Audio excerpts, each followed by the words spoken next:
sur Tenzon Art. Aujourd'hui, on fait un unboxing sur les figurines de Casey Jones et de Raphaël faites par NECA. Raphaël qui est en déguisement cette fois-ci. Le prix, ça m'a coûté 69,99 chez TPN à Place Fleur de Lys à Québec. Comme on peut remarquer sur la boîte, on voit Casey Jones avec Raphaël en déguisement, avec certains de ses armes à Casey Jones. Mais sur la boîte, on peut voir le dessin du premier poster du film, Nicolon. Sur le dessus, on peut voir Teenage Mutant Ninja Turtle. Sur le côté, on peut voir Casey Jones avec son arme, un bâton de golf. Et de l'autre côté, on voit Raphaël en déguisement. Puis, derrière, on voit certains moments du film faits avec les figurines, avec Casey Jones et Raphaël, les 4 tortues du premier film, avec une description ici. On va ouvrir la boîte, puis on va regarder qu'est-ce qu'il y a à l'intérieur. On commence ici avec les Raphaël. J'ai mis un Raphaël ici de NECA du dessin animé de 1987 pour comparer les grandeurs, ainsi que Raphaël sans son déguisement du premier film. Une chose que tu peux remarquer avec Raphaël du premier film, c'est que son visage ici, comme tu peux remarquer, la peinture est toute décaillée. Mais ça, c'est un bootleg, une contrefaçon.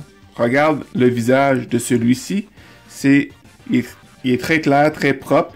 C'est ça la différence entre un bootleg, une contrefaçon, puis un original. Les bootlegs, les contrefaçons, pardon, ont souvent cette différence, ils ont de la difficulté avec la peinture du devant du visage. Raphaël a été créé par Peter Laird et Kevin Eastman.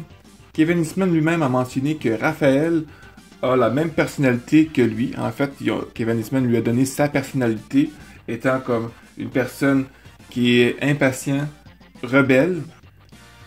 On remarque ici les objets qui viennent avec le Raphaël en déguisement. On a une paire de mains qui pointent, une gauche et une droite.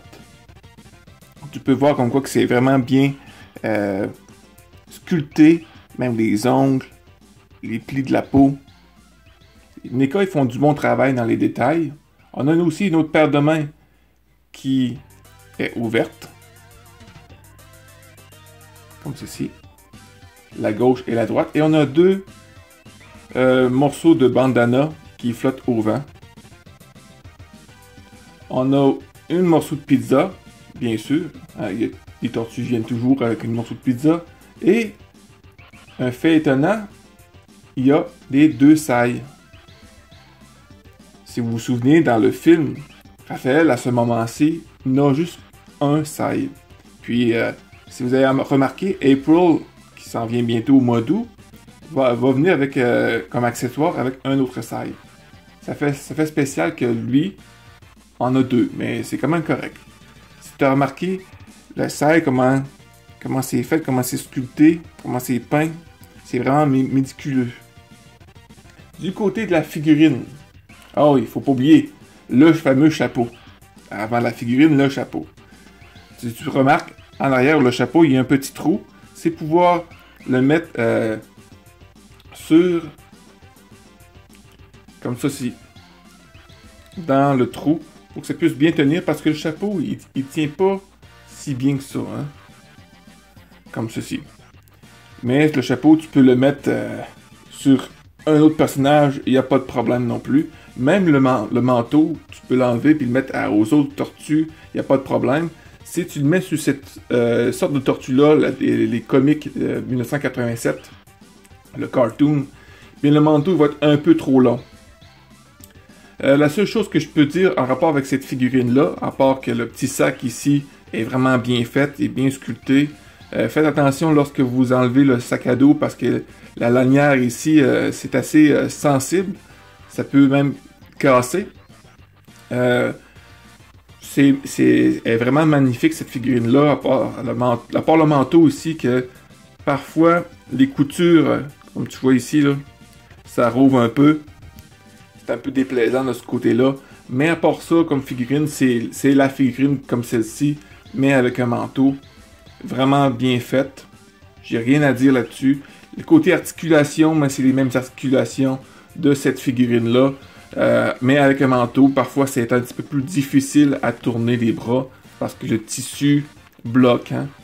Mais à part ça, j'ai rien à dire de côté négatif en rapport avec cette figurine-là. Maintenant, passons avec Casey Jones. Et voici Casey Jones du film ainsi que Casey Jones du dessin animé de 1987 avec Raphaël en déguisement bien sûr à côté de Casey. Casey Jones a été créé par Kevin Eastman et Peter Laird. Kevin Eastman, il mentionne comment il a créé en mai 2009. Il mentionne « J'ai eu cette idée. C'est une sorte de parodie de tous ces personnages justiciers qui figuraient dans les bandes dessinées. Vous avez les classiques comme Batman et Daredevil, et tous ces personnages où quelque chose de tragique s'est passé dans leur passé qui les a aidés à choisir la voie pour sortir et combattre le crime par eux-mêmes. Et j'ai trouvé que c'était vraiment drôle si nous avions un personnage qui était inspiré de faire la même chose, mais juste en regardant trop de mauvaises TV, comme T.J. Hooker et A-Team, et tout ça. J'ai donc eu l'idée de ce personnage qui s'appellerait Casey Jones et il aurait 2 battes comme arme principale. Il porterait un masque de hockey et des sweats. Juste quelque chose qui bricolait ensemble. Et à la dernière minute, Peter a dit « Eh bien, pourquoi ne pas lui donner un sac de golf?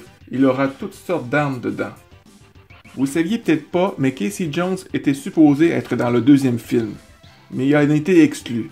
Il y a un fan qui a posé la question justement à Peter Laird, puis il répond comme ceci. Si je me souviens bien, Kevin et moi voulions tous les deux que Casey Jones apparaisse dans le 2e film des Tortues Ninja, car nous aimions tous les deux ce qu'Elias Koteas avait fait avec le rôle dans le premier. Cependant, les producteurs du 2e film des Tortues Ninja avaient d'autres idées, peu d'entre elles étaient très bonnes à mon avis, et Casey n'était pas inclus. Intéressant, n'est-ce pas? Revenons maintenant à la figurine. On peut remarquer que les accessoires, il y en a beaucoup plus que Raphaël. On a le fameux bâton de hockey. On a un autre bâton de hockey, mais celui-ci, c'est celle d'un gardien de but. On a ici le bâton de golf, qu'il faut vraiment faire attention parce qu'il est vraiment fragile. C'est le bâton de golf qu'a frappé Tatsu à la fin du film. La fameuse batte qui a frappé Raphaël, la batte de cricket, ainsi que les 2 battes de baseball. Il y a plusieurs paires de mains. Il y a 2 d'entre elles, c'est pour tenir sûrement des battes de baseball.